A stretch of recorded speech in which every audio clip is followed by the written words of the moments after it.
Bonjour, bonsoir et bienvenue dans ce nouvel épisode du Studio 7. Un deuxième épisode qui est la seconde partie de l'épisode sur le néo-noir.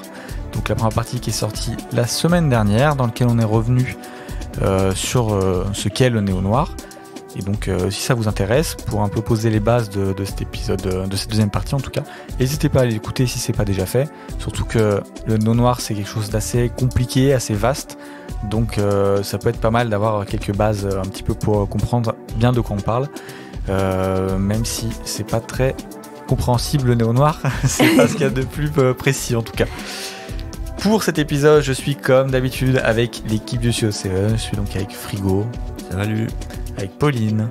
Salut. Et avec Louis. Salut à tous. Et moi, c'est toujours Deka. Et donc, je vous propose qu'on ne perde pas plus de temps si je n'ai rien oublié. Et qu'on commence. Alors, juste expliquer ce qu'est cette partie 2, juste. Dans cette partie 2, du coup, qui est sur le même thème que la partie 1, évidemment, on va vendre nos films à Frigo. On a tous les trois choisi, donc Pauline, Louis et moi, un film, et on va le vendre à Frigo en espérant que ça soit son film préféré des trois, en tout cas. Et rattraper les distances que Deka nous met. Oui, c'est vrai, c'est vrai. Là, si je dis pas de bêtises, j'ai 4 points, Pauline 2 et Louis 1. Ouais, ta gueule. Voilà. Et donc, écoutez, on peut commencer avec le premier round. Alors, premier round, c'est le round où on va parler de l'intrigue, du plot, de l'histoire de nos films, enfin en tout cas des films qu'on a choisis. Écoutez, c'est Pauline qui va commencer.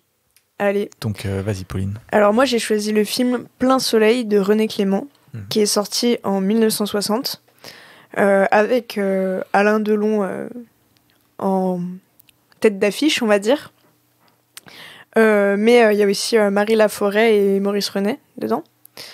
Plein Soleil, c'est basé sur un livre qui s'appelle Monsieur Ripley. Et donc Monsieur Ripley, c'est Tom Ripley, c'est le personnage incarné par Alain Delon, qui d'ailleurs dans la littérature est un personnage qui revient dans plusieurs histoires. Il n'y a pas que Monsieur Ripley. Il y en a d'autres qui ont aussi été adaptés au cinéma d'ailleurs. Donc là, c'est la première adaptation de Monsieur Ripley, parce qu'il y a eu aussi le talentueux Monsieur Ripley avec Matt Damon plus tard, que je n'évoquerai pas. Sachez juste que ça existe. Et donc, l'histoire, c'est un gars un peu mystérieux, on ne sait pas trop d'où il sort, voilà, Tom Ripley, qui va se faire embaucher par un milliardaire, parce qu'en fait, son fils est un peu en train de faire n'importe quoi, à savoir qu'il s'est barré avec sa maîtresse en vacances en Italie sur un bateau, et qui veut pas trop rentrer chez lui, faire son devoir de bon fils de milliardaire avec sa femme, etc. Et donc en gros il dit à Tom de le rejoindre sur le bateau et d'essayer de le convaincre de revenir. Donc Tom y va, et en fait il va se développer une espèce de jeu malsain entre les deux hommes, qui vont devenir un peu... Parfois, t'as l'impression qu'ils sont un peu amis, parfois t'as l'impression qu'ils sont rivaux.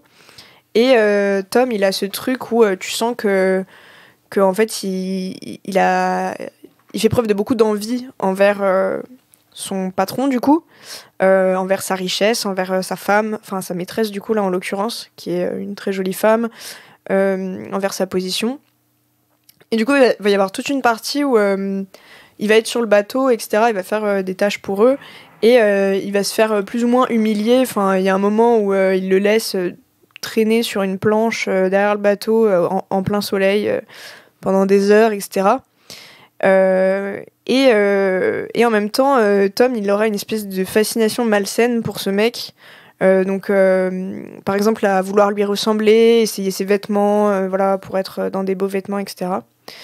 Et j'ai pas trop envie d'en révéler trop sur l'histoire, parce que ça en soi c'est peut-être le première moitié du film. Après il se passe d'autres choses, et on continue de suivre Tom dans cette espèce de quête obsessionnelle de prendre la place de son patron, mais voilà, je pense qu'on se doute un peu donc des ressorts du film quand je dis ça, mais c'est pas vraiment du spoil parce que ça arrive je dirais maximum à la moitié du film. Et je sais pas trop ce que je pourrais dire de plus en fait. Si vous avez des questions peut-être. Du coup, c'est un film français. Ouais, c'est un film français, coproduction italienne, mais les acteurs principaux sont tous français. Après, du coup, il y a des scènes en Italie, comme le bateau il est au large de l'Italie. Il y a des moments où ils sont à terre aussi, et c'est en Italie. Du coup, ça se passe Méditerranée. Ouais. Ok. Et ça se passe en gros, la grosse première partie du film est sur le bateau, où vraiment, du coup, c'est du quasi huis clos sur la mer. Et après, il y a un peu des séquences où ils vont à terre et où tu vois un peu plus de monde. Mais ouais, c'est bassin méditerranéen et Italie, quoi. Ok. Il est disponible où ? Alors, moi, je l'ai en support physique, mais si je dis pas de bêtises, il est sur Canal en ce moment. C'est un film qui est relativement dispo souvent sur des plateformes. Il a déjà été sur Netflix parce que... Est-ce qu'il y est toujours ? Parce que moi, je l'ai vu sur Netflix, justement. Mais je je vais te dire ça d'ici quelques secondes. Il est sur Canal, pas sur Netflix en ce moment. D'accord. Donc Netflix l'a enlevé. Moi, je l'ai vu. J'ai eu la chance de le voir sur Netflix, du coup. Ouais. Très bon film. Ok. À part l'accessibilité du film, j'ai pas d'autres notes d'autres choses qui me viennent en tête. J'ai pas dit la durée aussi, je crois. Oui, Il aussi, fait 1h55. Ok. Voilà. Et l'accessibilité, je dirais 7, 7,5 sur 10. Je sais pas si t'es d'accord avec moi, Louis. Ouais, 7, 7,5, c'est bien. C'est un film que je trouve relativement accessible dans le sens où il n'y a pas besoin d'énormément de clés pour comprendre ce qui se passe. Ça se regarde très bien. Après, il a un côté peut-être un peu planant Ouais, qui fait que... c'est ce que j'allais venir. que je mettrais Son pas. rythme est peut-être un petit peu... Ouais. peut peut-être un peu perdre les gens. Mais c'est peut-être juste là-dessus. Ouais. C'est pareil que du Wong Kar-wai. Non, du non, coup, non, du non, coup, pas du c'est tout. encore autre chose. C'est encore autre chose. C'est plus... tu vois, c'est l'histoire est linéaire pour le coup. Donc vraiment, tu suis chronologiquement ce qui se passe.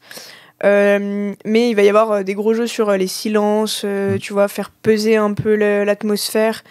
Et où du coup, René Clément va pas hésiter à étirer ses séquences pour instaurer un peu cette ambiance étrange et un peu malsaine. C'est un film qui prend son temps au final avec ses personnages et tout, donc, et avec sa narration. Et donc du coup, c'est peut-être plus là-dessus, moi, que je... C'est en ce sens-là où je lui mets pas une note plus élevée, parce que il y a des gens qui ont du mal avec les films un peu planants comme ça. Ok. Je suis d'accord. Et Alain Delon n'aura jamais été aussi beau que dans un film. Ah, bah d'ailleurs, je sais pas si tu te souviens, mais il y a l'affiche dans mon salon du film. Ok. Ouais, ok. Pas mal. Toi, tu l'as pas vu, Deka, du coup ? Non, je l'ai pas vu. T'as des questions ? Bah non, finalement. J'ai pas trop de questions, en tout cas pas pour l'instant. Après, en même temps, le premier round, ouais, je suis c'est d'accord. pas le plus propice aux questions. Ouais. Donc non, ça me semble assez clair. C'est un film, comme je l'avais dit dans l'épisode précédent, qui est en couleur. Ouais. Et d'ailleurs, des couleurs qui sont assez sublimes. Oui. Ok. Ça a été tourné en numérique ou en pellicule, ça ? En pellicule. Ok. Cool. Je vous propose qu'on enchaîne avec Louis, du coup. Ouais, carrément. Ouais. Et ben moi j'ai choisi le film Blowout, c'est dur à dire, de Brian De Palma, sorti en 1981. Ok. Avec John Travolta et Nancy Allen, pour citer les têtes d'affiche. C'est l'histoire d'un preneur de son / ingé son de films de série Z. Il travaille essentiellement là-dessus. Et un soir où il est dans un parc pour prendre différents sons, le son d'ambiance et tout. Il entend une voiture qui arrive à fond les ballons, qui dérape, et il entend un bruit, et la voiture finit dans l'eau. Et donc il va sauver la fille qui est dans la voiture, mais il voit aussi un cadavre avec. Et en fait, il est témoin du meurtre d'un candidat à l'élection présidentielle. Ok. Et j'en dis pas plus. Ok. Il me semble avoir déjà vu un extrait de ce film, si je dis pas de bêtises. C'est fort possible. Juste un extrait. L'avoir étudié en cours, il me semble. Ah bah, c'est vraiment pas impossible. C'est fort possible parce que vraiment le travail du son est exceptionnel et c'est un film aussi qui est énormément analysé, que ce soit en cours de cinéma ou cours de son. Ok. C'est du post ou pré Pulp Fiction ? Oh, c'est bien avant Pulp Fiction. Bien avant. On Ouais. est en 1981. Brian De Palma, il a une filmo assez solide déjà. Et le film est inspiré donc de Blow Up de Antonioni J'allais le dire si tu le disais pas. et inspiré aussi de Conversations secrètes de Coppola. Ok. Et en fait, Blow Up, c'est donc il est sorti dans les années 60. Et il y a un peu la même idée de un gars qui voit un truc qu'il aurait pas dû voir, voilà. Et en fait, dans Blow Up, c'est un photographe et qui essaye de reconstituer à partir de ses photos la chose à laquelle événement. il a assisté. Mm. Donc tu le vois qu'il va faire ses tirages zoomés, tout machin. En fait, c'est flou parce qu'il a trop agrandi, enfin des trucs comme ça. Et De Palma, il réadapte ça, mais avec un ingé son, quoi. Et il le fait mieux. Voilà, c'est Je mon suis- avis. Alors, c'est Ne- très discutable, mais... C'est mon avis. Donc voilà, pour mon film, Ok. pas grand chose de plus à dire parce que c'est quand même un film qui se vit vraiment Ok. au visionnage. Tu me sembles grave intrigué. Non, mais Deka. pourquoi t'as demandé si c'était avant ou après Parce que Pulp tu sais, Fiction. John Travolta. Travolta, il a eu des époques tu sais, Ouais. cinématographiques. Ça a un peu été Ouais. Là, on est dans son pic. Voilà, on est dans le c'est ça pic que de je voulais Travolta. Ok, savoir, non, en parce que gros. je me suis dit, mais pourquoi Il y a- cette question par rapport à Pulp Fiction Il y a d'ailleurs une anecdote sur ce film, c'est que le budget du film a quasiment doublé parce que Brian De Palma voulait Travolta. Et Ah, en ok. fait, le film à la base, il devait coûter que 5 millions de dollars, je crois, un truc comme ça. Et le fait qu'il voulait Travolta, ça fait grimper le budget du film. C'est un Qui, truc quand de tu fou. vois les budgets actuels, est finalement relativement peu pour un seul non, film. le film, il- Ok. Ouais. Donc ça se passe aux États-Unis. ça se passe à Philadelphie, exactement, donc effectivement aux États-Unis, contemporain, donc années 80 et tout. Ok. Il est disponible où? Il est disponible, et c'est la question en fait, il est pas. Moi, je l'ai en Blu-ray. Et voilà, il est disponible surtout en physique. Je crois Ok. que c'est Et- Carlotta qui édite le Blu-ray. Ouais. Et il doit être dispo peut-être sur des sites de VOD, enfin d'achat à la demande et tout. Ok. Mais oui, effectivement, là pour le coup, j'ai pas choisi un film très facile d'accès. Ok. Mais c'est étonnant. Enfin, moi, on me dit Blow de Palma, je me dis, bon, c'est un film qui est facilement trouvable. C'est super étonnant, mais ouais. Et c'est genre, on est dans un creux ou c'est juste genre tout le temps comme ça? Ah ouais, mais tout le temps. Il y a plein de films comme ça de grands réalisateurs qui Ouais, sont pas ouais. dispo Ok. facilement. Quoi. Débat parallèle, c'est lié au néo-noir, pardon, ou juste De quoi? Non, je pense pas. un vide comme ça? Non. Ah non. Je sais pas, je te pas, demande, non. on sait jamais. Comme on Non. en parlait avant, vu que c'était un épisode, enfin, tu sais, dans l'ancien épisode où c'était un style un peu bâtard, on va dire, où... En regroupe France plein de surtout. trucs et tout. Enfin, c'est ce qu'on Ok. disait, c'était plus par rapport à la France vis-à-vis des nouvelles vagues. Ok. Si je dis pas de bêtises, hein, mais faut en tout cas aller écouter l'épisode, on en parle. On en Ok, parle ok. dedans. Et du coup, il dure combien de temps? Il dure 1h50 à peu près. Ouais. Et du coup, l'idée de Palma, elle lui est venue sur son ancien film Pulsion, et où il faisait justement le mixage sonore. Et il a eu l'idée donc de ce preneur de son qui capte un son qui est capable de résoudre une énigme aussi complexe que l'assassinat de John Kennedy en fait. C'est ce qu'il s'est dit. Ok. Et du coup, je trouve ça super intéressant. Ok. Et en termes d'accessibilité, tu lui mettrais... C'est du 10 sur 10 en rien. Ah ouais? Ah ouais. Ouais. Ok. Ah ouais, vraiment. Ouais. Ok. 9. 9 et demi. J'hésite avec 9, mais je dirais 10 sur 10 quand même. Ok. Vraiment. Non, moi, juste une remarque, je me rends compte que même si j'ai pas beaucoup aimé, enfin, si, bon, ils ont moins que d'autres Memoria de Happy Chatpong, voilà, c'était cool. Ah ouais. Dès que j'entends quelqu'un qui me dit, alors c'est un son, je Ouais. pense à ce film Ah instantanément. oui. J'ai pas la ref. Non, t'as pas la ref. Non, mais c'est vrai que. Mais c'est incroyable à quel C'est point. un peu différent, mais. Mais que, enfin, vraiment, dès que j'entends, alors c'est un son, quelqu'un qui entend un son, recherche un son et tout, Ouais. direct je pense à ce film, quoi.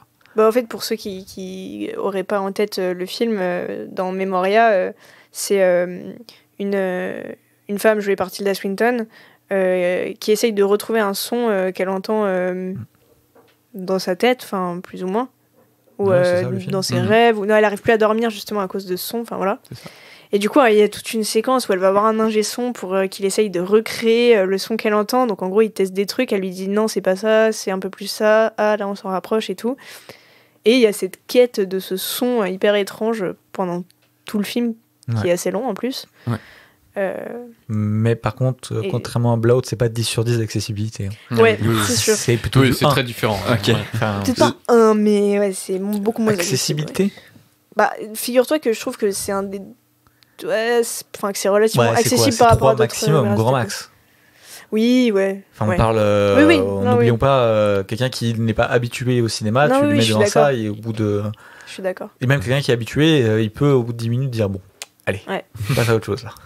Donc voilà. Ok. Mais oui. Pour revenir sur Blowout, très accessible. Et là, c'est pas forcément la recherche d'un son, c'est la recherche, l'enquête en fait. Ouais, Parce du qu'il coup, a c'est- vu quelque chose, enfin, il a entendu quelque chose et il doit enquêter contre vent et marée. Donc, Ok. Et Deka, tu l'as vu, toi? Non, Est-ce que tu as des questions par hasard, toi aussi? non, On est d'accord. non, c'est clair, Eh net, ben, écoute, je précis. pense qu'on peut passer à ton film. Eh ben, passons à mon film. Alors moi, j'ai choisi un film des frères Cohen et j'ai choisi leur premier film, qui est Blood Simple. Alors, Blood Simple, il est réalisé du coup par les frères Cohen, mais au niveau de ce qui est crédité, c'est réalisation de Joel Cohen, production de Ethan Cohen et écrit par les deux. Mais en fait, je crois qu'ils font un peu tout quoi. Donc voilà, donc comme j'ai dit, c'est leur premier film. De quoi parle le film? Alors, le film, il raconte l'histoire d'un propriétaire de bar un peu miteux, de sa femme, de l'amant de sa femme qui est aussi barman dans ce bar, et d'un tueur à gages. Est-ce que tu m'as suivi? On C'est dirait le un début Cluedo. d'une blague. C'est un Cluedo, Non, pas du tout. C'est... on dirait. Non, mais tu verras, en fait, pour faire simple, Marty, donc il va découvrir que sa femme, Abby, le trompe avec son employé. Et il décide d'engager un tueur à gages pour régler ça. Ok. Voilà, c'est très simple. Ok, ouais. Et voilà, disons qu'à partir de là, il y a un enchaînement de quiproquos, de malentendus, et voilà un peu la base du film. Ok. Tout est clair? Oui, je pense. Bah, voilà. Bah, Du c'est coup, génial. Je vais te donner d'autres infos. Ouais, vas-y. Les acteurs, bon, j'en ai cité 4, donc on va citer les 4. Et on va garder, en tout cas pour moi, le meilleur pour la fin. Marty est joué par Dan Hedaya, qui a joué aussi dans Mulholland Drive, qui a joué dans Clueless. Clueless, je crois, si je dis pas de bêtises, que c'est un film qui est basé sur Préjudice, Orgueil et Préjugés. Mais qui le fait en mode vraiment un peu dans un lycée, un peu c'est un peu vraiment en mode un peu teenage movie, si je dis pas de bêtises, mais le prémisse est là. Je suis Ok. pas sûr à 100% de ce que je dis, peut-être que je mélange des trucs, mais je crois que c'est ça. Il a joué dans The Usual Suspects. Il a joué dans La Famille Adams, dans Robots, dans voilà. Après il a joué dans des trucs, mais c'est moins connu. On a du coup Ray, donc l'amant et le barman, qui est joué par John Getz, qui joue dans The Social Network et Zodiac, qui sont deux films de Fincher. Ouais. D'ailleurs, on n'a pas du tout cité Fincher quand on parlait de Quand on Néo parle Noir, de Néo si, je Noir, crois, ouais. mais... Si t'as cité Gone Girl, mais. Oui, c'est vrai. Mais on n'a pas cité son nom, en tout cas. Enfin, je non, crois pas. c'est- Mais c'est- Fincher, si je dis pas de bêtises, qui est quand même un réal très associé au Néo Noir. Ouais. Il a aussi joué dans La Mouche, The Fly, de David Cronenberg, Ok. qui est un film que j'aime énormément. Dans Trumbo, dans La Mouche 2, je savais même pas qu'il y avait La Mouche 2. Et dans Super Hero Movie, voilà, Oula. pourquoi pas. Donnons cette info. On a aussi du coup le tueur à gages, qui n'est pas nommé dans le film. En tout cas, il y a un petit indice sur son nom, mais enfin, il n'est pas nommé. Son nom, on le retrouve que dans le script, le scénario. Mais donc, il est joué par M. Emmett Walsh. Je sais pas pourquoi M. Il n'y a pas de prénom, je ne sais pas.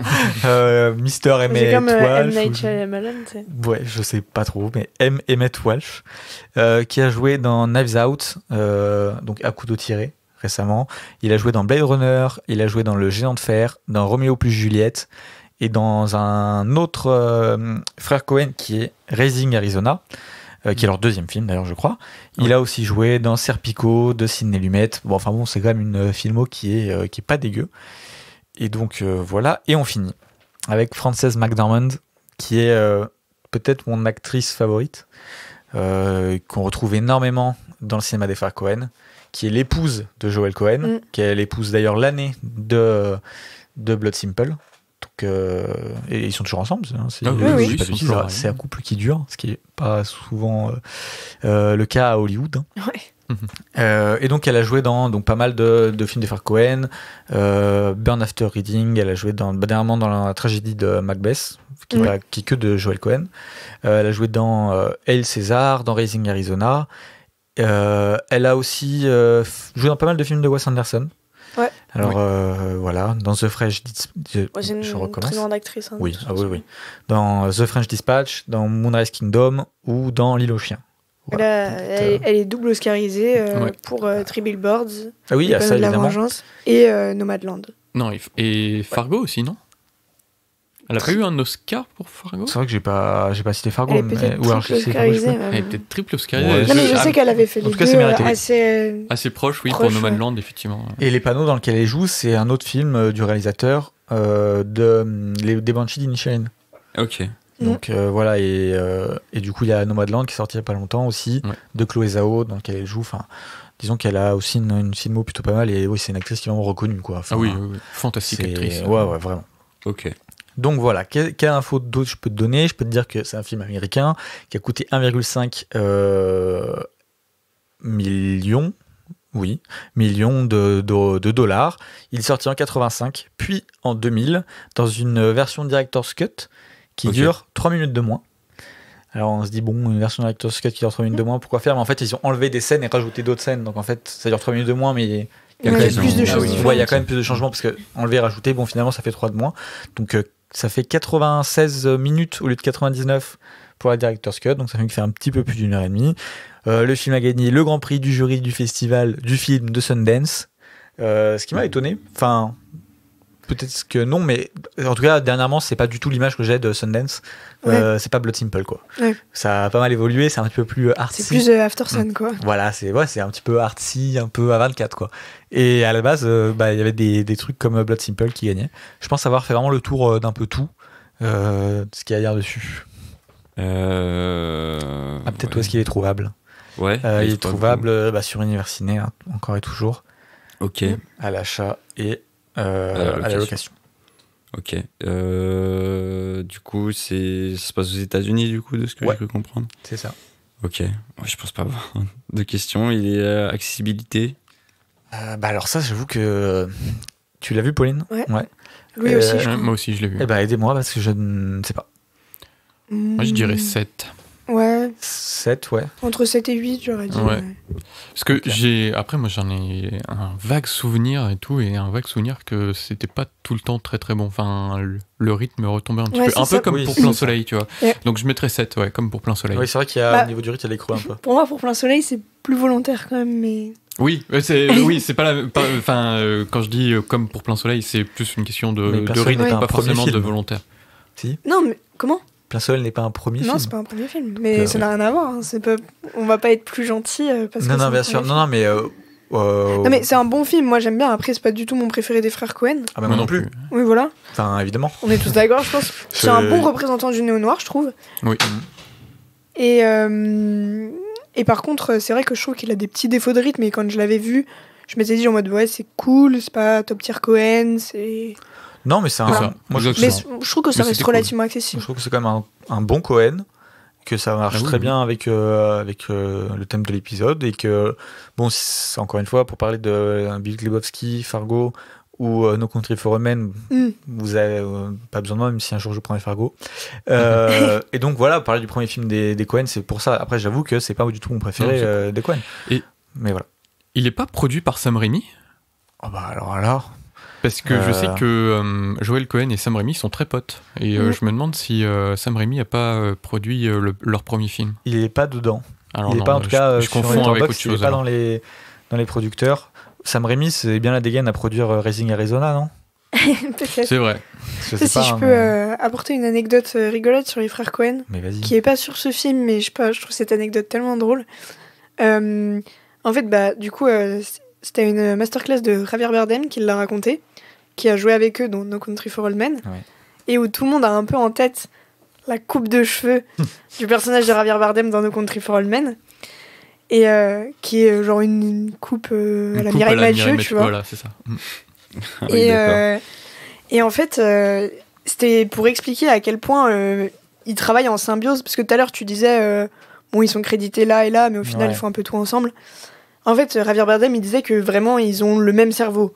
Ils ont pas besoin de se parler pour se comprendre, et que, en gros, c'était pas du tout prévu qu'il ait cette coupe de cheveux-là, Javier Bardem, pour le film. Mais un jour, il était je sais pas, dans la loge maquillage et tout, et il y avait les deux frères Cohen qui étaient à côté en train de lire une BD. Et là, dans la BD, il y avait un personnage qui avait cette coupe de cheveux-là.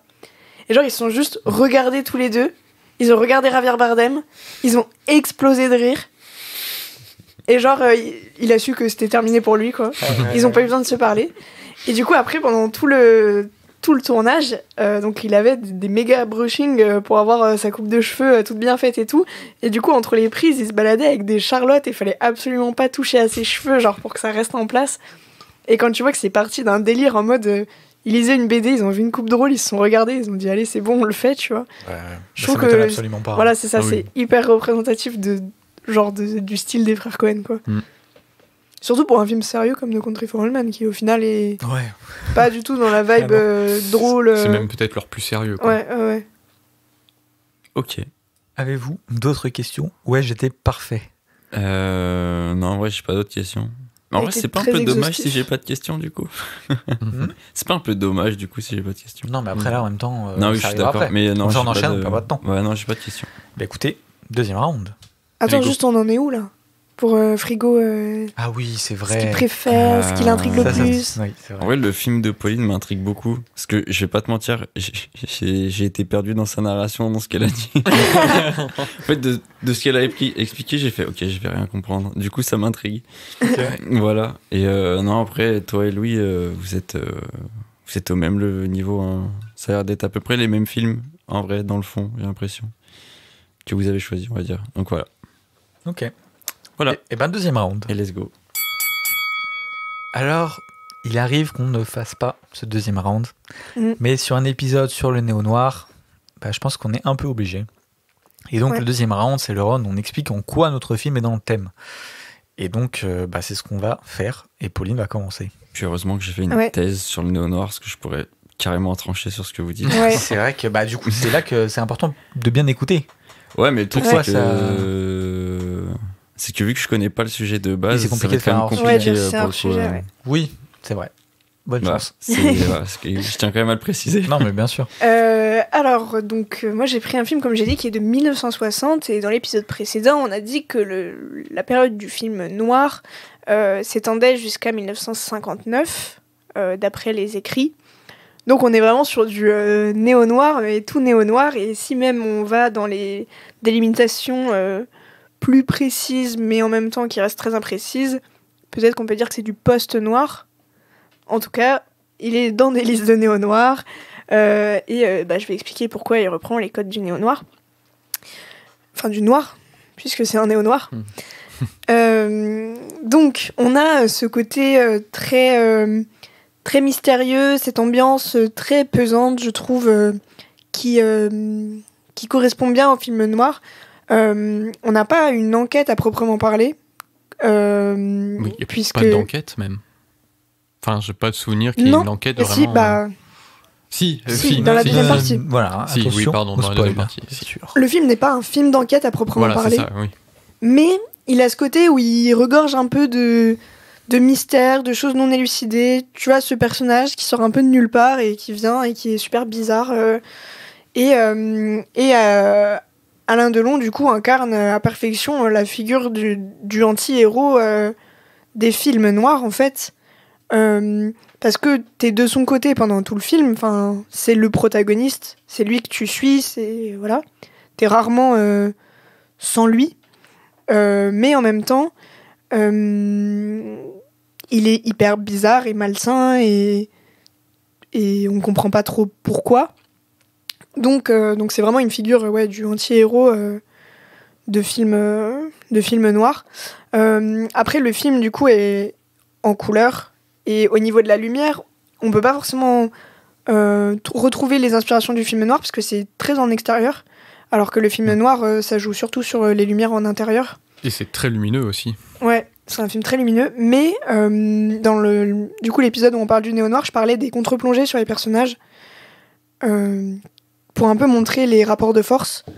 Et dans ce film-là, c'est assez présent.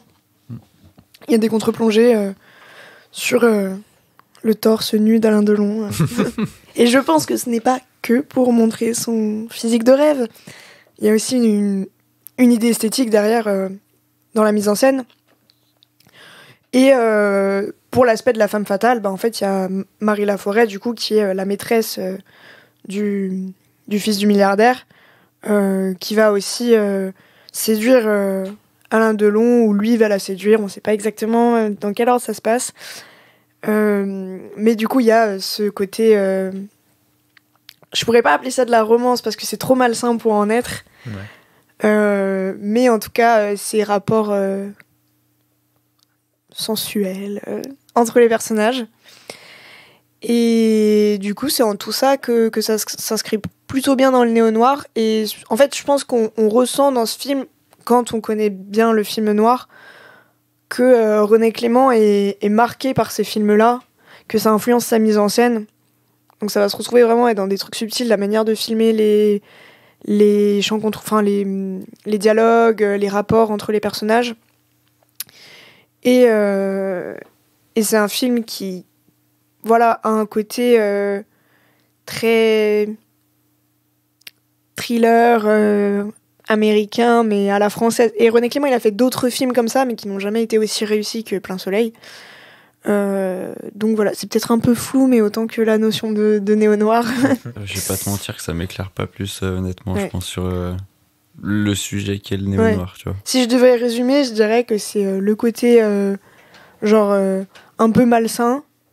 On est vraiment face à des hommes, que ce soit du côté du propriétaire du bateau, de lui, de la maîtresse, il y a vraiment personne qui est admirable, quoi. On est tous chez des gens qui sont relativement pas détestables, mais... ambivalent un peu. Ouais, très ambivalent et même qui ont un côté un peu pourri, quoi. La mise en scène avec certains plans.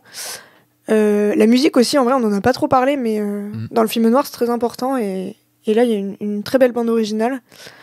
Et le jeu de séduction avec la femme. Parce que d'ailleurs, un des thèmes du film noir, c'est aussi beaucoup la tromperie et la jalousie. On a choisi, sur les 3 films qu'on a choisis, il y en a 2 où il y a des affaires de tromperie. C'est vrai. Ouais. C'est vrai. Ouais. Et du coup, c'est pas étonnant de trouver dans un néo-noir un espèce de triangle amoureux avec une femme qui est déjà la maîtresse du gars, qui en plus va commencer une relation avec le commis du bateau, quoi. Parce que c'est quelque chose... en fait... Comme on a dit, le noir, c'est une vision pessimiste de l'homme et du coup, qui ne croit pas vraiment en la fidélité du couple et les bons rapports entre l'homme et la femme, quoi. Donc voilà. Moi, je sais pas si vous attendez que j'ai des questions, mais je pense que ça va être mort pour ce round. Moi, je vais me permettre de faire des remarques. Alors peut-être parce que je connais pas assez les films noirs, mais pour moi, Plein Soleil, c'est pas vraiment un néo-noir. Je comprends totalement le côté de ces personnages ambivalents et tout, mais au niveau mise en scène, pour moi, c'est pas du tout du néo-noir. Pourtant... Dans mes souvenirs, c'est un film qui est très lumineux, qui se passe énormément en extérieur, ça se passe tout le temps de jour. Mais tu vois, et même exemple, dans sa narration, il n'y a pas tout à fait ce côté moi, je trouve que d'enquête totalement. Et tout. Mais avec ce que tu m'as dit, et comme je connais pas forcément aussi les films noirs aussi bien que toi, je pense que je me trompe. Mais voilà, c'est aussi pour être un peu de mauvaise foi avec toi et que pour pas Frigo choisisse ton film. Le côté extérieur, tu vois, par exemple, quand on parlait de Fargo, ça te choquait absolument pas que ce soit un film néo-noir. Mais même Lebowski. Ouais. Enfin, en mode, c'est quand même lumineux, je crois, Lebowski, non, de souvenirs. Ouais, mais il y a énormément de scènes qui se passent aussi de nuit dans The Big Lebowski, tu vois. Plein Soleil, moi j'ai un souvenir, ça se passe quasiment tout le temps. Le film s'appelle Plein Soleil. Ah oui, là, c'est vraiment. Mais après, c'est super intéressant parce que du coup, le film détourne aussi quelque part les codes du noir pour en Oui. faire quelque chose de complètement différent. Il les subvertit finalement. Exactement. Et voilà, mais c'est à quel point encore On est une sur fois, un hamburger à la tartiflette, en gros. Alors si vous ne comprenez pas de quoi on parle, il faut écouter la première partie. Mais voilà. Ouais. Mais effectivement, peut-être que c'est aussi parce que je connais pas assez bien les films noirs Je autant trouve que toi, en tout cas. que, pour le coup, Plein Soleil est très représentatif du néo-noir français. De comment les Français Ouais, c'est vrai que je se connais sont pas non plus appropriés ça, ce ouais. style. Et du coup, on a parlé de Melville dans la première partie. Et en fait, c'est le film de René Clément qui va peut-être le plus se rapprocher d'un Melville, parce que René Clément, il a fait des choses très différentes, parce qu'aussi, il a une carrière assez étalée sur le temps. Donc, il a traversé pas mal de périodes du cinéma français. Et Plein Soleil, c'est son film, thriller, ambiance poisseuse, malsaine, qui va se rapprocher de films de Melville, genre Un flic ou les trucs comme ça, quoi. Moi, je fais pas de questions. Comment tu veux que j'ai des questions? En fait, bon, pour parler un peu des coulisses de l'émission, on aime bien quand on prépare les thèmes, etc., avoir deux personnes, en tout cas, qui ont vu le film, et du coup, une de nous trois qui est pas vue pour soutenir un peu au frigo. Mais en fait, je me rends compte que sur le néo-noir, quand on n'a pas vu le film, c'est très compliqué d'avoir des questions. Et puis Ouais. en dehors de ça, enfin vraiment, je suis totalement étranger à ça, donc Ouais, non, mais c'est ça.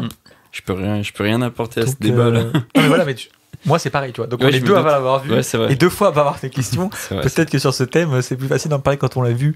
En tout Ouais. cas, Ok. ça sera intéressant quand on le verra de se rappeler de cette discussion-là, quoi. Ah ouais, Mm. complètement. je suis d'accord. En tout cas, par rapport au film que tu as choisi, toi, Deka, et le mien, je trouve que Plein Soleil est un peu à part.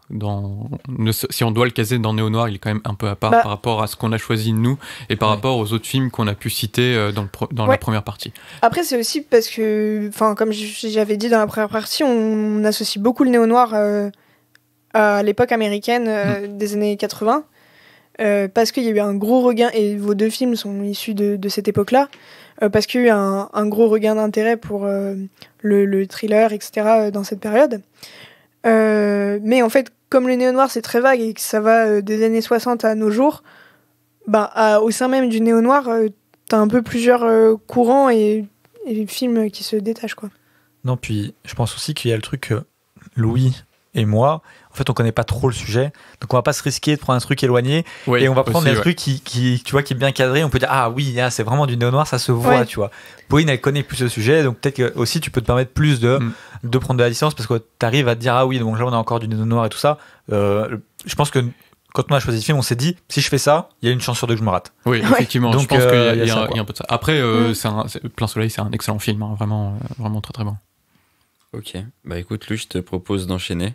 Donc, pourquoi Blowout est un film noir? Eh ben, pour tout ce Néo-noir. qu'a dit... Néo-noir, oui, pardon. Pour un peu tout ce qu'a dit Pauline, après, sur son film aussi, on retrouve un peu ça dans le mien, mais en mieux.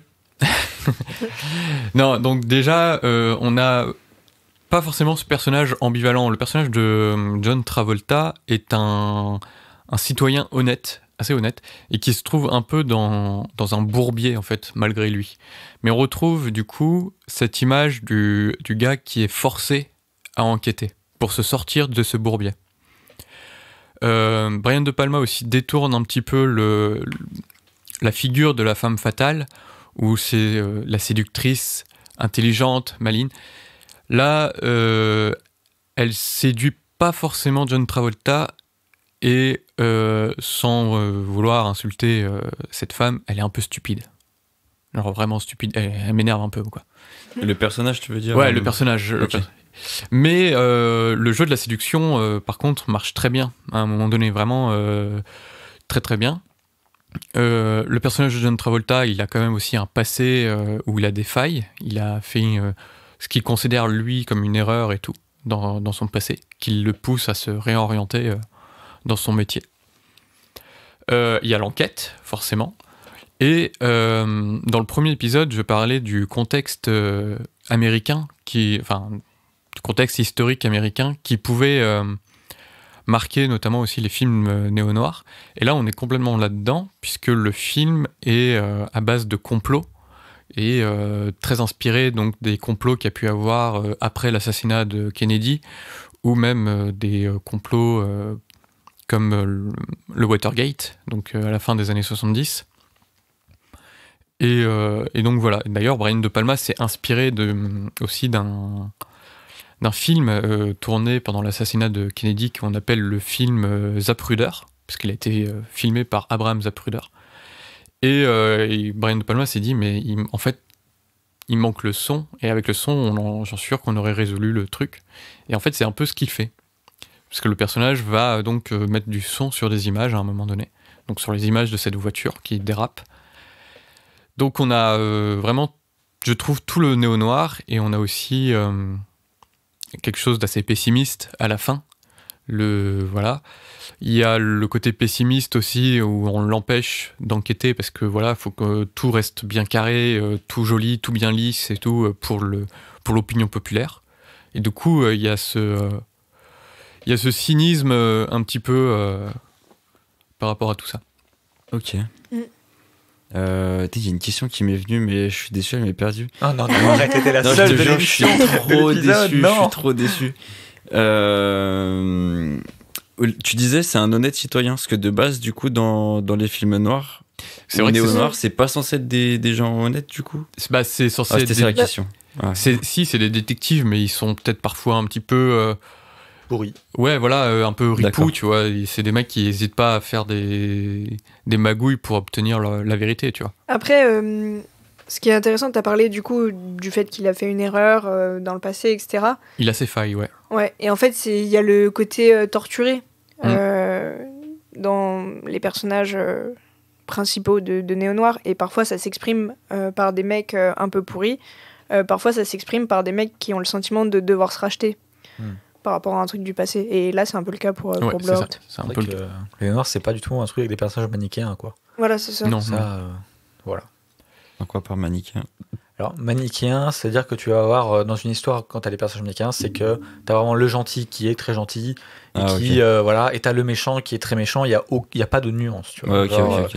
souvent, dans un peu ce qui est dessin animé pour enfants, on va dire, voilà, les méchants, ils sont méchants, c'est les méchants, ils veulent tuer, conquérir la planète, tuer les gens, et les gentils, ils veulent sauver le monde, quoi. C'est Voilà. un peu comme dans les Banshees d'Inisherin, du coup. Genre. Ouais, c'est pas du tout manichéen, hein, du coup, les Banshees d'Inisherin. Ouais. Ok. Un film manichéen, Le Chapeauté 2. Alors, Si, avec le méchant Je trouve pas. Jack Horner. bah, Ouais, alors, ouais, mais pour le coup, je trouve que c'est pas un bon exemple, parce que du coup, par exemple, le personnage du loup Oui. est pas du tout Mais manichéen. moi, je parle pas de ce et les personnage-là. chapeautés- Ah, ok. Je parle je crois que pas de du film en l'autre général. méchant. Je parle de l'autre méchant. L'autre, oui, totalement. Mais Mais le oui. film, non, tu vois. Bref, revenons à mon Bien film de Brian De Allez Palma. voir. Ah non, mais il sera plus au cinéma. Bah, regardez coûte que coûte le Chapeauté 2. C'est incroyable. Mais il n'y a pas John Travolta dedans. Brian De Palma, c'est un réalisateur aussi qui a fait pas mal de néo-noir en vrai. Ouais. Et c'est un réalisateur qui est très inspiré. Pauline le disait dans la première partie qu'il y a ce regard sur le passé dans certains films. Brian De Palma, c'est complètement ça. Il s'est énormément inspiré de Hitchcock. Ouais. Parfois. Il y a même à un la documentaire sur ça de Ah oui, sur Arte. Noah Baumbach. Ah non, de Noah Baumbach. Donc il s'est énormément inspiré de Hitchcock, parfois à la limite du plagiat, je trouve, notamment avec Obsession, qui est pas top. Mais il a aussi son propre style et tout, et qui marche très très bien avec le néo-noir. Il s'est inspiré, donc, comme je l'ai dit, de Blow Up, qui est quelque part un petit peu aussi en néo-noir, mais je sais pas trop. J'aurais quoi. pas tendance à le classer comme ça, mais après, le cinéma d'Antonioni, il est un peu difficile à, Ouais, il est très à difficile. catégoriser. Ouais. Et puis voilà, quoi. Donc il y a aussi ce côté regard sur le passé et tout, de prendre les inspirations, de les remoderniser aussi, c'est ce qu'il fait énormément. Donc voilà. Ok. Moi, j'ai une remarque. Ouais. C'est que je crois que c'est le premier épisode où Louis ne prend pas un risque, ou en tout cas ne dit pas qu'il prend un risque. Et c'est vrai que si on devait faire des cotes sur cet épisode, entre le fait que ce soit le réalisateur de Scarface, qui est ton film préféré, le fait que ça traite du son, je crois C'est que la vrai. cote pour la victoire de Louis, il y a un 10. C'est Ah, vrai, ouais. c'est vrai, c'est vrai. C'est Oui, là pour le coup, j'ai pris 0 risque. ouais. Mais Ouais, bon, écoute. on ne voyait pas du tout Pauline gagner On verra. la- Oui, Parfois, c'est ça. parfois le risque paye. Donc, Eh voilà. oui. Eh oui. Faut voir.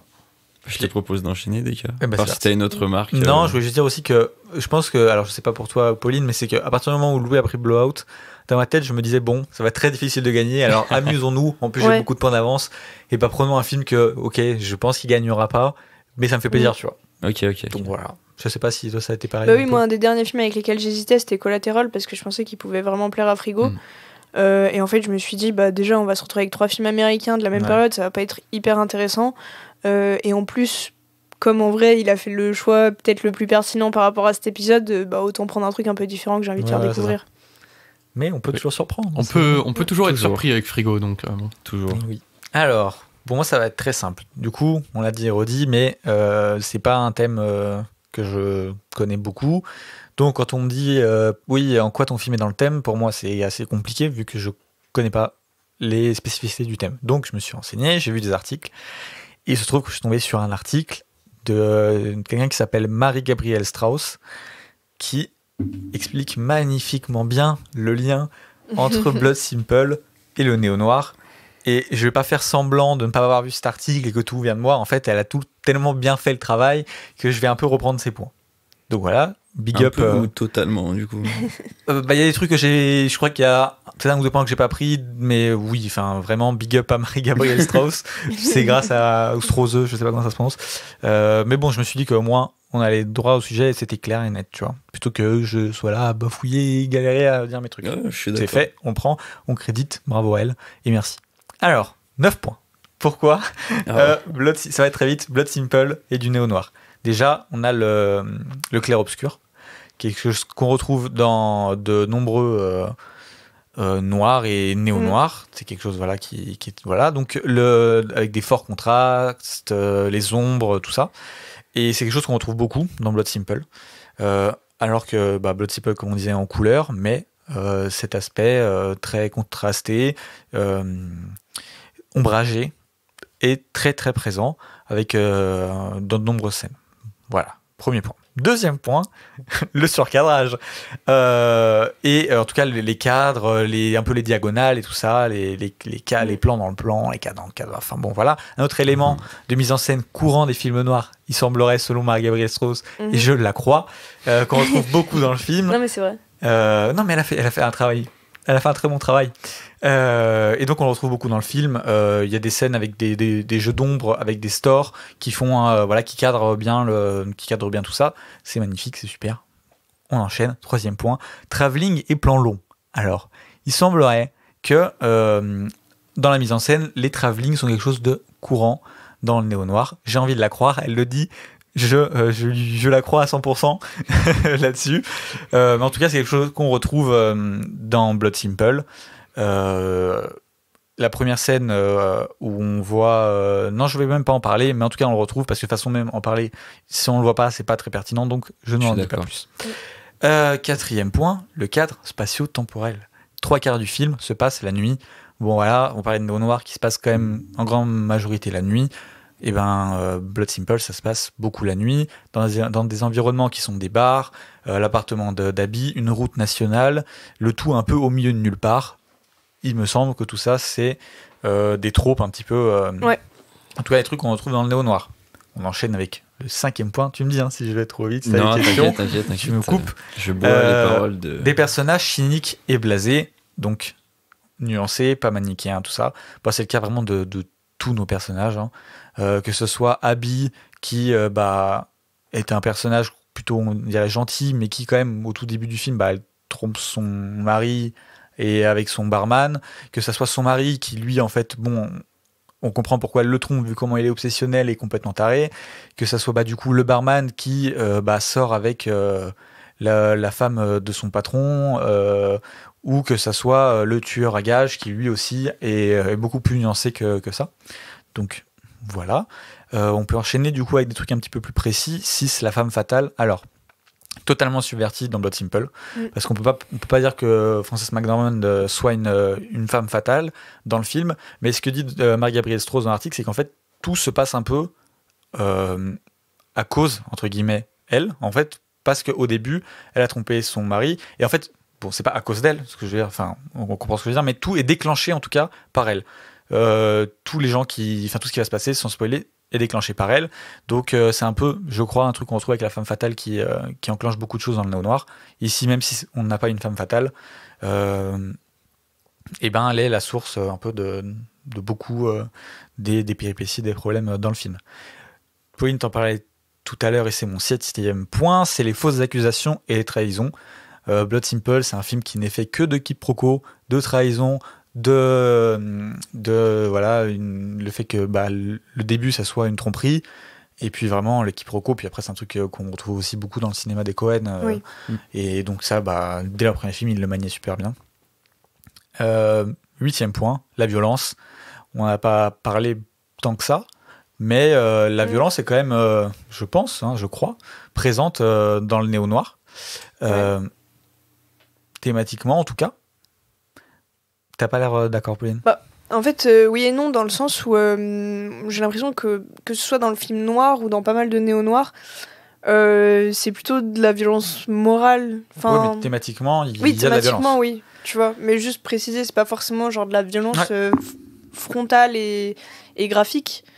Mais effectivement, et même dans le film de Louis comme dans le mien, il y a des choses qu'on peut considérer comme violentes. Ouais. Mais là, en tout cas, il y en a, et elle est frontale, elle est explosive. Ça part un peu dans tous les sens au niveau de la violence, mais sans être graphique. Enfin, si c'est un peu graphique, mais sans être. Ça va pas normalement. C'est pas over the top, quoi. Non. Et c'est plus angoissant presque à la fin que vraiment violent. Enfin, il y a vraiment un truc très angoissant qui se dégage du film. Et puis le 9e point, il me semble, et ça vous allez me dire si Marie-Gabrielle Strauss dit la vérité ou pas, que l'érotisme et la sexualité, c'est quelque chose qui est très présent dans les néo-noirs. Oui. Et là, alors, c'est complètement subverti dans Blood Simple. C'est-à-dire que la sexualité et l'érotisme est pas présent, si ce n'est la scène d'ouverture, où on retrouve donc Frances McDormand et Ray, qui couchent ensemble. Et en fait, c'est un peu je crois que c'est la seule scène érotique, parce que le reste, les relations, en tout cas amoureuses, sont beaucoup plus douces et plus des câlins, plus des choses dans ce genre-là. Et c'est pas, on n'est pas sur du Lynch. On n'a même pas cité Lynch jusqu'à maintenant en parlant de néo-noir. Mais parce que Lynch il est tellement à part aussi. Oui, c'est ça, mais il y a quand même. Il y a Lost Highway et Mulholland Drive. Ouais. Et puis même, je pensais à. Il ne va pas me venir. Mais Sailor et Lula, c'est du néo-noir ou pas? Non. Eh ben, c'est considéré comme du néo-noir par beaucoup. Mais c'est toujours. Si, c'est Velvet. Blue Velvet. Voilà, exact, merci. Blue Velvet. Qui est très. Ouais, Blue Velvet, c'est du néo-noir pour le coup. Ouais, et c'est très érotique, non? Oui. Très sexualisé. Bon, voilà. Donc, il y en a beaucoup. Mais là, il contre-pied. Donc, il a enlevé la salade, il a mis les lardons. À ce niveau-là, encore une fois, si vous ne comprenez pas, écoutez la partie. C'est marrant parce que du coup, Brian De Palma fait ça aussi dans Blowout. Il n'y a pas de scène de sexe, ou alors elle est rendue horrible à voir, tu vois, enfin sale, tu vois, enfin comme si la sexualité en fait avait tellement évolué que maintenant c'est autre chose, tu vois. Et donc c'est très intéressant ce que tu dis, parce que Blowout, c'est pareil, il subvertit un petit peu cette question de l'érotisme et tout pour le néo-noir, quoi.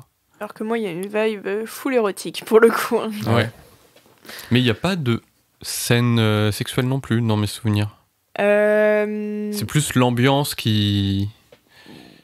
Il n'y a pas sexuel à proprement parler. Après, dans les années 60, en France, on faisait pas vraiment de toute façon, à l'époque, des films avec des scènes où les gens couchaient ensemble devant la caméra, quoi. C'est plus suggéré. Mais donc voilà, j'ai un peu fait tous les points, et comme vous avez pu le voir, c'est quand même très rapide, très clair, et assez exhaustif, donc merci à Marie-Gabrielle Strauss. Je partagerai son article parce que c'est important de. Carrément. Tous ces points-là se retrouvent aussi dans mon film. Hein, mais...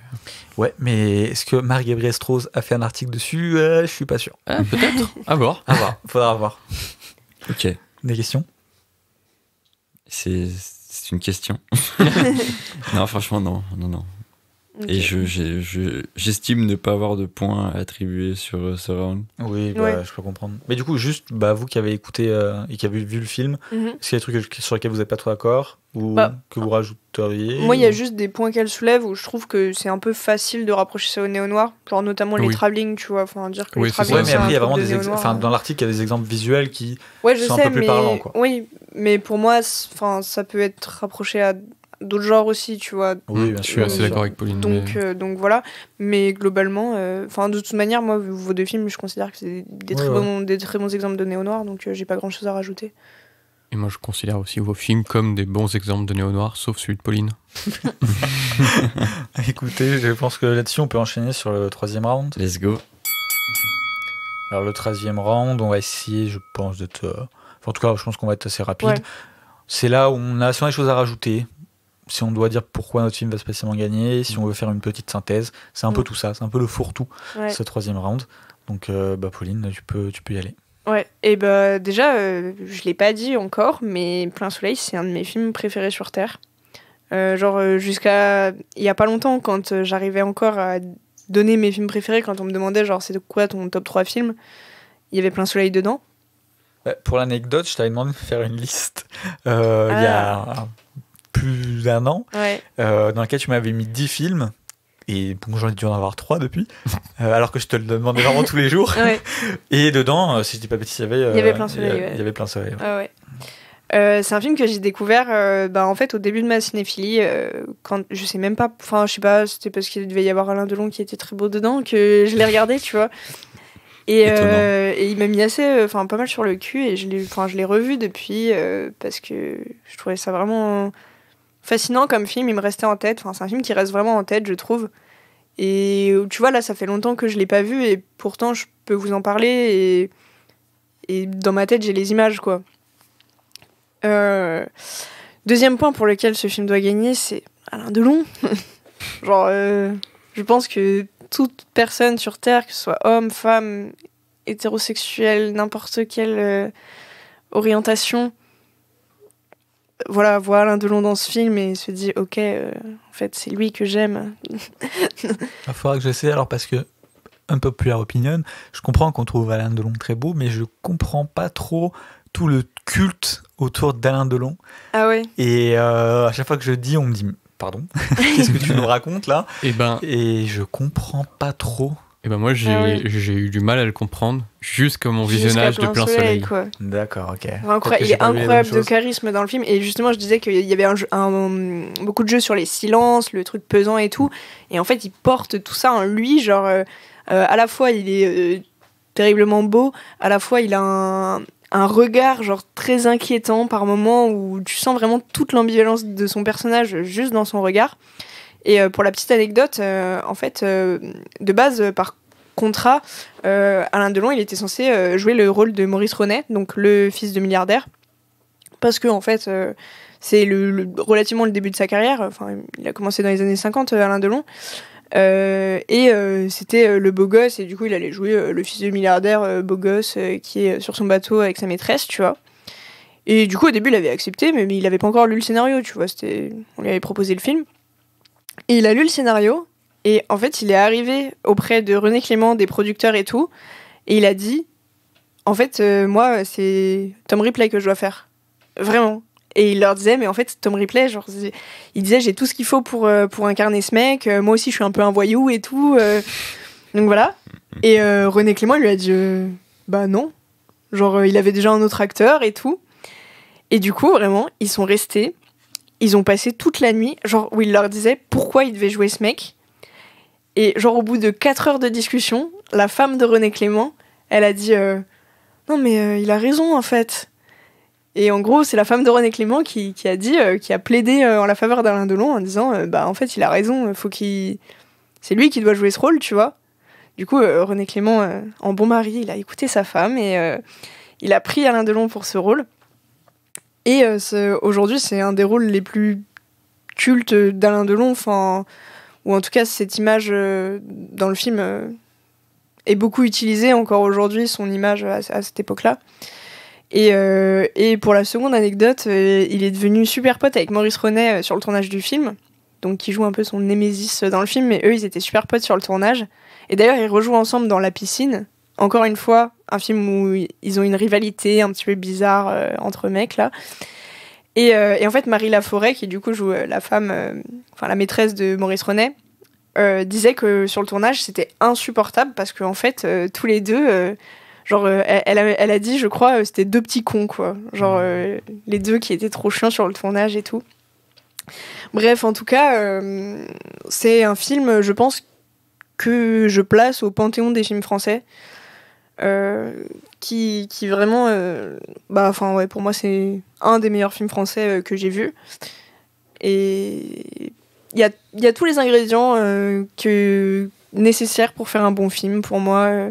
Faire un truc hyper prenant et tout. Et je sais que c'est une histoire qui peut plaire parce que y a des gens qui, malheureusement, n'ont vu que l'adaptation Talentueux Monsieur Ripley avec Matt Damon et Jude Law, parce que c'est peut-être des acteurs qui parlent plus à la nouvelle génération. Et donc, mais si les gens aiment cette version-là, je ne peux que les encourager à aller découvrir celle de René Clément, qui est un cinéaste autrement plus intéressant et que j'adore. Et voilà. Okay. Splendide. C'est les scènes que tu parles qui sont cultes, c'est celle de Chanel numéro 8 là, ou un truc comme ça? Non, ça c'est dans Les Aventuriers, c'est un autre film de Alain Delon à cette époque qui est très beau. Mais en fait, le il y a... film ou Alain? Comment? tu dis, non mais quand tu dis un film, quand tu dis très beau, tu parles du film ou d'Alain Delon? Les deux. D'accord. Non, c'est un film... je l'aurais... Ouais, si, bon. Voilà, bref. Non, c'est plus l'image de lui du coup en contre-plongée qui est en train de mener le bateau que j'ai vu pas mal de fois. Et aussi je sais qu'il y a une image que j'ai vue utilisée en photo de profil, mais parfois même de gens qui n'avaient pas vu le film, genre juste en mode c'est des images stylées d'Alain Delon, à un moment quand il est à quai, il est dans un café et tout et il fume sa clope et il est hyper stylé. Après il part en mettant sa veste sur son épaule et tout avec les cheveux qui ont un peu des reflets dorés au soleil, tu vois. Et c'est des images que j'ai pas mal vu tourner déjà. Et je pense où les gens parfois les utilisent sans savoir ce qui se cache derrière ce personnage. Comme beaucoup de choses. Comme beaucoup de... Les Pink Floyd, des trucs comme ça, avec les t-shirts, c'est pareil. Bah écoute, je pense pas avoir de questions. Moi non plus. Et bah écoute, on peut enchaîner sur Louis, je pense, du coup. Allez. Pourquoi mon film doit gagner? Parce que Brian De Palma. Pas mal. C'est déjà un bon truc. Non, Brian De Palma, donc ce réalisateur incroyable américain qui parfois j'aime et qui parfois j'aime pas. Ouais. Mais quand j'aime, c'est sur des films que je trouve incroyables, et notamment donc Blowout, qui je trouve incroyable dans sa mise en scène. Il a réussi, je trouve, dedans à mettre en scène le son, si tu veux. Ouais, ok, je vois. Ce que tu veux dire par là. En fait, il y a des moments où John Travolta va écouter et ça va se répercuter en fait dans la mise en scène, et notamment donc à travers donc des split screens ou l'utilisation d'une demi-bonnette, de la double focale donc, qui est un objectif à double focale, donc c'est-à-dire qu'il y a une sorte de tu peux avoir net l'arrière-plan et l'avant-plan et le premier plan. Okay. En fait, la lentille est partagée en deux. Voilà. Pour que tu aies une focale courte et une focale plus longue, ce qui permet de faire un jeu de netteté pas naturel pour l'œil humain, mais qui généralement est utilisé pour dire des choses dans la mise en scène, quoi. Voilà, et donc c'est un peu un style, c'est Brian De Palma, il a beaucoup utilisé ça, et dans Blowout, ça marche trop bien. C'est vraiment... tu le vois écouter, il y a en avant, en premier plan, son oreille, et en arrière-plan, ce qu'il écoute, la conversation qu'il écoute. Enfin, je trouve ça vraiment très stylé. Vraiment très très cool. Le travail du son est forcément très très bon.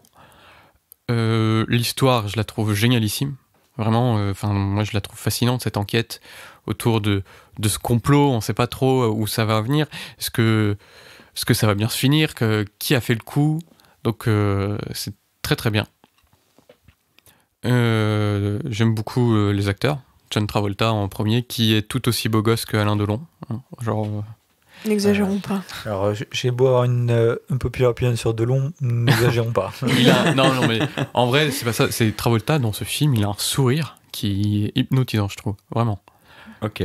Nancy Allen, qui fait la femme, je la trouve... Elle joue bien, mais son personnage m'insupporte un peu. Donc c'est un peu le point faible du film, c'est un peu son personnage, qui est un peu stupide, et en plus, tu verras, a une voix de crécelle. Ouais. Oh là là, c'est dur. En VO, du coup oui, en VO. Okay. Et je vais faire une petite parenthèse sur la VF, parce que la VF de John Travolta, c'est Gérard Depardieu. Ah ouais? Mais Ouais. non. Ah, yes, super. Dingue. J'ai envie de voir la VF du coup, vraiment. Malheureusement, je t'ai filé que la VO. Et moi, je l'ai c'est vu. pas plus mal. Hein, Je l'ai Non, vu mais qu'en non. VO, mais je suis très curieux de voir la Ah oui. VF. Et en Ouais. fait, cette histoire, c'est juste que Travolta et Depardieu sont très Oui, ils amis sont tous les hyper deux. potes, ouais. Ah Ok. ouais Ouais, Ouais. ils sont très amis tous les deux et Travolta lui a demandé exclusivement à lui de le doubler pour ce film. Alors Ok. que ça va pas du Ça aurait tout. été marrant de voir Obélix, tu vois, du coup, qui fait Bien l'enquête. sûr, bien sûr. Ça aurait été grave sympa. Ouais. Donc voilà, parenthèse fermée. Le film, il a été analysé dans toutes les coutures et tout. C'est un film culte, mais genre vraiment cultissime du cinéma. Il est analysé donc dans les cours de cinéma et tout. Et je vois pas quoi dire de plus parce que j'ai pas trop envie de trop t'en dévoiler sur le plot, sur tout ce que tu vas voir dans le film. J'ai envie de te laisser un peu la surprise. Et vraiment, C'est très bien. Après, peut-être rien de plus à dire aussi. Du coup. j'ai rien de plus à dire, mais vraiment que la mise en scène, elle est aux petits oignons, quoi. Moi, j'adore ça. Il y a peut-être certaines personnes qui peuvent trouver ça trop démonstratif ou trop, je sais pas, visuel. Je sais que c'est souvent quelque chose que les gens. Il y a certaines personnes qui aiment bien quand c'est tout plat et puis voilà. Mhm. Là, il y a quelque chose, tu vois, derrière. Il y a vraiment quelque chose. Il y a aussi quelque chose sur l'Amérique. Un petit peu sur le côté lisse américain qu'on essaye un peu de cacher sous le tapis et tout. Donc ça c'est super intéressant aussi, j'aime beaucoup. Donc voilà, mais c'est un super film. Je sais pas grand chose de choses à dire. Ouais, moi, si je peux juste me permettre, j'adore ce film et t'as parlé de l'utilisation des demi-bonnettes et justement, en gros, quand t'as dit que t'allais choisir ce film, je me suis dit, ok, il a gagné, c'est bon. Parce que déjà, c'est super bien. Et le travail sur le son et tout, c'est que des trucs qui peuvent trop parler à frigo. Et juste, le seul truc où je me suis dit, où tout à l'heure je t'ai dit, genre ça peut se jouer à un truc, c'est l'utilisation des demi-bonnettes. Parce qu'en fait, même si moi je la trouve très pertinente, comme t'as dit, et que je trouve ça intéressant, Brian De Palma, il l'utilise énormément. Ouais. Et en fait, comme j'ai dit, c'est une technique qui est pas naturelle à l'œil. Et du coup, tu la repères vite. Et en fait, c'est aussi une technique qui est très dure à faire et à bien faire, ce qui fait que parfois, donc, tu as ton avant-plan net, ton arrière-plan net, et entre les deux, tu as une zone de flou, qui du coup fait très délimité, tu vois. Ça fait un split screen en fait. Ouais, mais sauf Ok. que parfois, ouais. Enfin, encore dans Blowout, elles sont bien. Par exemple, je pense à des films comme Carrie, où parfois les demi-bonnettes, elles sont pas ouf. Non. Et après, Et, Carrie, c'était avant. Donc, ouais. Et du coup, je me dis, c'est peut-être l'élément qui peut faire basculer le truc, dans le sens où quelqu'un qui n'arrive pas à s'habituer, à habituer son œil à ça, ça peut le sortir du film, tu vois. Et vu que c'est utilisé à répétition, lui faire dire, genre, en fait, ça me saoule. Mais c'est vraiment un détail, tu vois. C'est un détail parce que moi, j'aime beaucoup. Mais je pense que. moi, moi aussi, hein. Moi, j'aime beaucoup cette technique. Et tu parlais de Carrie, moi, ça m'avait pas tant que ça dérangé dans Carrie. Et dans Blowout, effectivement, il l'utilise. Tu peux dire qu'il l'utilise beaucoup, mais en fait, c'est pertinent, la façon dont il l'utilise. Oui. Mais Je remets pas ça en question. Hein. C'est juste, je pense que c'est quelque chose qui peut gêner un spectateur gêner, mais qui n'aime pas cette technique, tu vois. Ça peut peut-être gêner, effectivement. Je vois l'argument et tout, mais voilà. Et je trouve pas qu'il en abuse tellement dans le film. En vrai. Ok. Après, écoute, je suis carrément étranger à ça, donc je le découvrirai. Ouais, tu vas le découvrir. Tu vas vite repérer de quoi on parle, vraiment. Après, vu que vous parlez beaucoup à quel point le son est incroyable, le son est génial et tout, il n'y a pas un monde dans lequel Frigo est un peu déçu Un peu de ce côté-là. c'est possible. Moi, c'est ce que je me dis. Continue à dire que c'est génial au niveau du son. Je l'ai pas vu, mais continue de dire que c'est génial au niveau du son. Franchement, c'est. Peut-être Frigo va trouver que c'est pas si. En vrai, c'est possible, mais du court extrait que j'avais analysé, je crois qu'il y a pas grand chose à dire. Alors, franchement, c'est un film sur ça où, Ouais, du coup, voilà, forcément, il c'est s'est ça. cassé Vraiment, le je cul crois à qu'il y a faire un beaucoup mixage de rien à ouf. Ok. C'est ça. Et puis, moi, j'aime beaucoup sa fin. Que je trouve que c'est une des fins les plus tristes du cinéma, mais je la trouve tellement pertinente. Enfin, il est tellement belle aussi en même temps. J'aime beaucoup son début où tu sais pas où t'es. Et puis voilà, quoi, ça parle de cinéma aussi, franchement. C'est là où je voulais en venir aussi tout à l'heure quand je disais que c'était mieux que Blow Up. C'est que dans le sens où Brian De Palma utilise un accessoire du cinéma, donc le son, pour le rendre encore plus cinématographique, tu vois. Mhm. Alors que dans Blow Up, c'est des photos. La photo est déjà quelque chose à part par rapport au cinéma, alors que le son est à part, mais là, le son bruitage, je veux dire, c'est vraiment quelque chose du cinéma, quoi. Ok. Et il arrive à en faire un truc au niveau du montage et tout, qui est vraiment ultra quali. Il dit plein de choses, je vais pas me répéter, quoi. C'est génial. Écoute avec un casque. Ah ouais. Ça va peut-être faire la différence, ouais, je pense. Mes frigos préfèrent les enceintes au casque. Ah, alors je m'y Ça connais dépend, pas trop, mais peut-être qu'avec les enceintes, ça fera comme avec un casque. Bon, on va pas lancer un débat sur le son, mais écoute, c'est pas pareil. T'as pas les mêmes détails en gros. Eh ben, mais je prends le conseil. Mais enfin, après, moi, c'est aussi que je m'y connais pas et que j'ai un son pourri qui vient de mon ordi, donc Non, après, avec un casque, c'est beaucoup mieux. Ouais. Mais et j'ai pas les enceintes que tu as. Après, Donc, voilà. rien n'empêche, par exemple, si tu préfères regarder avec les enceintes, de regarder avec les enceintes, et après des scènes qui Ouais, t'ont ouais, intrigué, ouais, tu vois, les ouais. réécouter avec le casque, quoi. Carrément. Voir un peu la différence et tout, mais peut-être que tel que je te connais, t'as pas des enceintes de merde, donc à mon Non, avis, le Ça son peut va aller. être encore plus quali qu'avec mon petit casque Sony. Donc Ok. Bah, voilà, écoute, j'ai fini. je pense rien avoir de plus à ajouter. Moi non plus. Et bah, je te propose de prendre la suite. Alors moi ce que je voulais dire, donc j'ai déjà dit que c'est le premier film des frères Cohen, mais je trouve que quand on a des réalisateurs comme ça qui sont aussi mythiques un peu, hein, parce que les frères Cohen c'est pas n'importe qui, c'est toujours cool de voir leur premier film en fait, parce que souvent c'est pas le premier film dont tout le monde parle. Puis vu que j'ai fait leur filmographie, du coup ça va être Non impeccable. mais pas quoi. du tout. Mais non mais en vrai c'est voir le point de départ de Ouais, c'est intéressant, moi j'aime de- bien aussi. de réalisateurs mythiques, tu vois, Ouais, non, d'où mais ils je sont suis partis. d'accord. C'est toujours intéressant. Donc j'avais envie de dire ce petit point que je trouvais cool. Parce que en vrai, c'est vraiment une des raisons pour lesquelles j'ai pris le film. Genre le fait que ce soit le premier film des frères Cohen à jouer. Hein. Ouais, non, mais je veux bien te croire, voilà. t'inquiète pas. Je trouve que la mise en scène, elle est super inventive en vrai. Du coup, bon, voilà, mais le fait que ce soit leur premier film et qu'ils se permettent de tenter des trucs, faire. Enfin, c'est inventif, tu vois. Tu n'as pas l'impression de voir quelque chose de scolaire et tout ça. Et c'est vraiment de la même manière qu'on parlait de Ryan Johnson avec Brick. Bon, là, c'est, je trouve, bien mieux. Mais voilà, comment dire, ça fait un bon parallèle avec.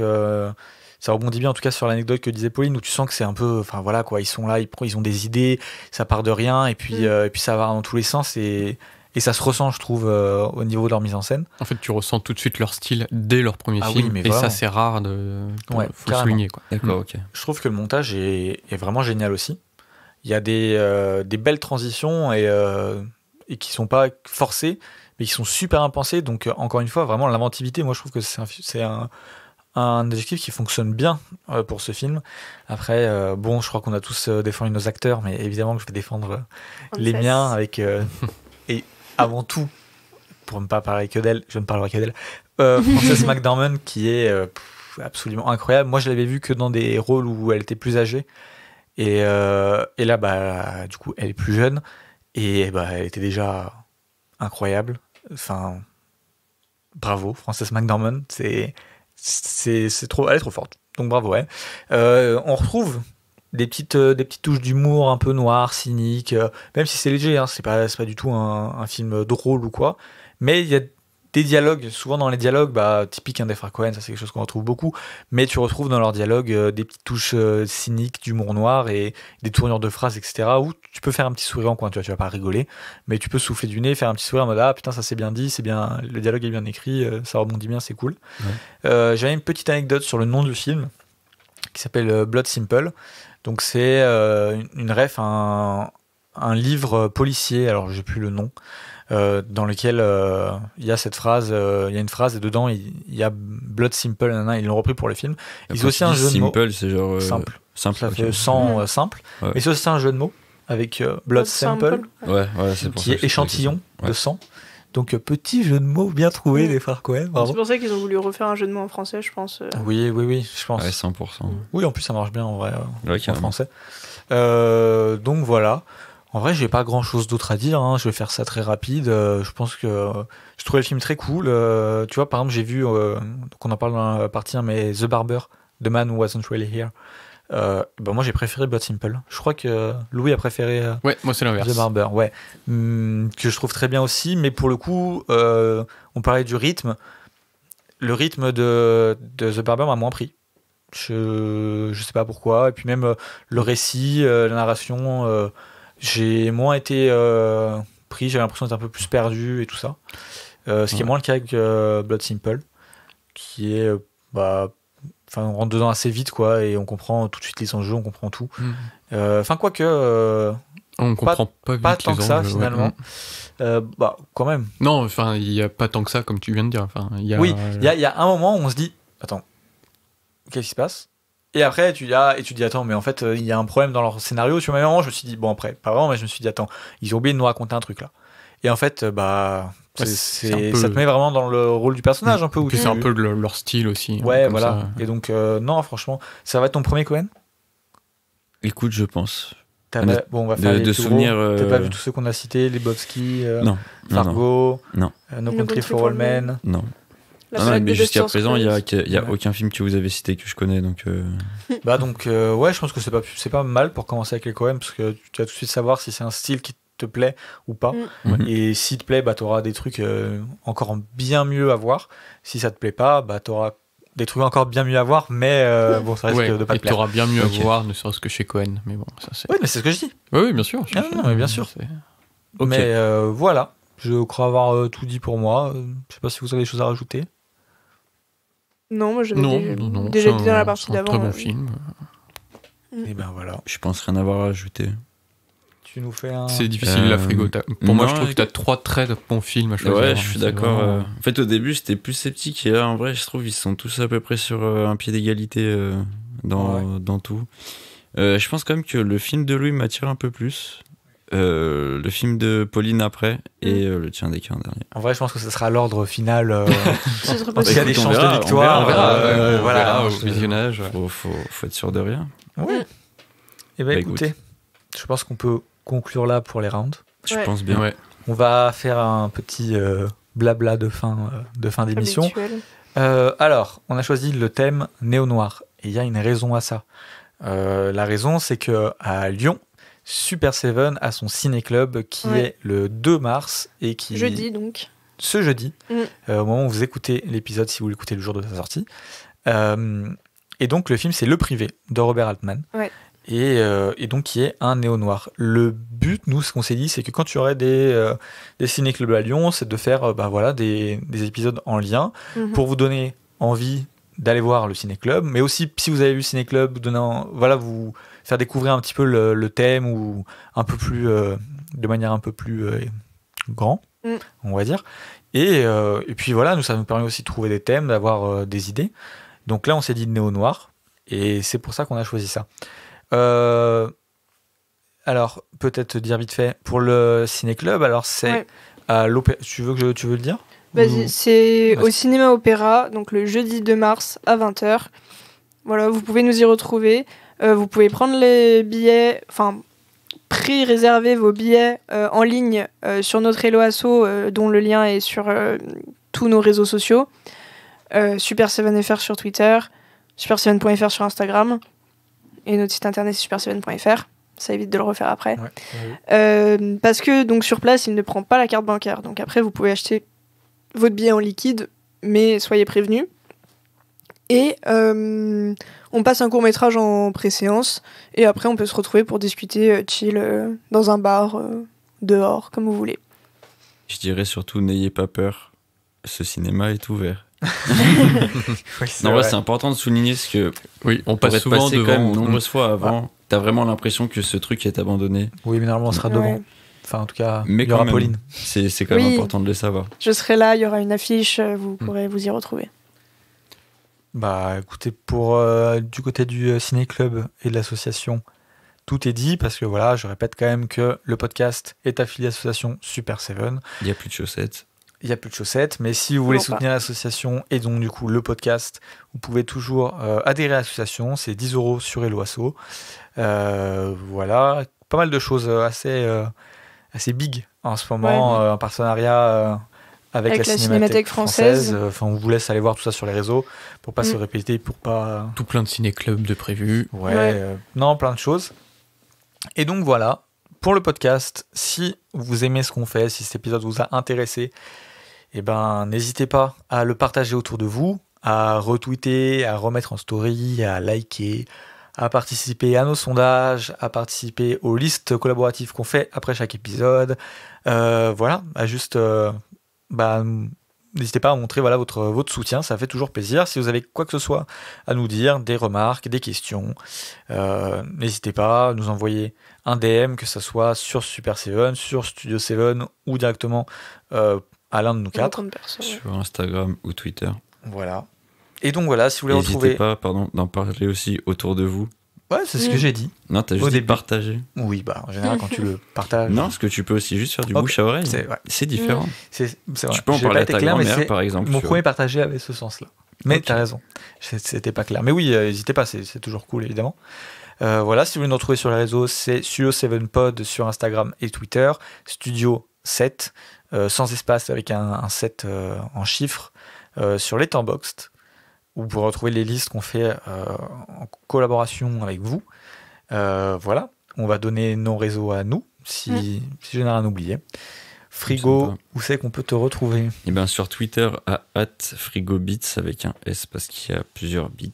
Et c'est bien BEAT. Voilà. Sur Instagram, AAL_SIIM. Et sur Letterboxd, à frigo_. Pauline, où est-ce qu'on te retrouve? Alors Twitter c'est polynôme-8, Instagram pauline-8 Janon, J-A-2-N-O-N, et Letterboxd Melvin Yodal, comme le personnage de Jack Nicholson dans Pour le pire et pour le meilleur. Louis, où est-ce qu'on te retrouve? C'est tout simple. Sur Twitter, Instagram et Letterboxd, c'est @loulou-8 McDuck. Et toi, Deka? Et moi, on me retrouve sur Twitter à DK24_ et sur Letterboxd DK24. Je tiens juste à dire, n'hésitez pas à aller checker l'Instagram de Frigo, même le Twitter, parce qu'il y a pas Oui. mal de projets, de trucs qui C'est arrivent, vrai, commence à qui arriver, sont, là. qui ont commencé, enfin. voilà. Oh là là, Et quel qui vont bonheur. aussi continuer d'arriver, je pense. Je pense que tu ne t'arrêtes pas. Non, là, c'est. Mais voilà, Normalement, il y a- on est sur une bonne lancée. Ouais, donc n'hésitez pas à la regarder. Tu peux dire vite fait ce que c'est pour Bah, du coup, c'est mon actu musique. Enfin, en gros, je vais regrouper un peu toutes mes actus professionnelles, on va dire ça. Professionnelles tout quel court, en dernier fait. truc en date. Du coup, c'est le titre Monde Parallèle fait avec Ivory, du coup, qui est un ami à moi. Qui n'est Ouais. pas le réalisateur James Ivory, c'est ça hein qui est un réalisateur connu, non? J'ai pas Ah la oui, ref. oui, si, ok. Oui, oui, oui. regardez en mode qu'est-ce que je dis. Voilà, Non, qui- parce que du coup, c'est un réalisateur connu et il a le même Ok. nom, du coup, ça m'a fait penser à ça. Bah voilà, qui est retrouvable du coup sur toutes les plateformes de streaming, ainsi que Instagram et il me semble TikTok et tout ce que vous voulez. Ah ouais. Ouais, on a fait les choses en grand qui est sorti le 10 février du coup. Et puis voilà, Voilà, donc n'hésitez pas à aller regarder ça. j'ai un Linktree du coup dans mes bios, donc tout est dessus. Voilà, Bah, magnifique. on vous laisse aller checker. Ouais. Et puis on vous dit à la semaine prochaine pour un nouveau thème et Ouais. une nouvelle émission. À la semaine prochaine. À la semaine Salut. prochaine. Cut.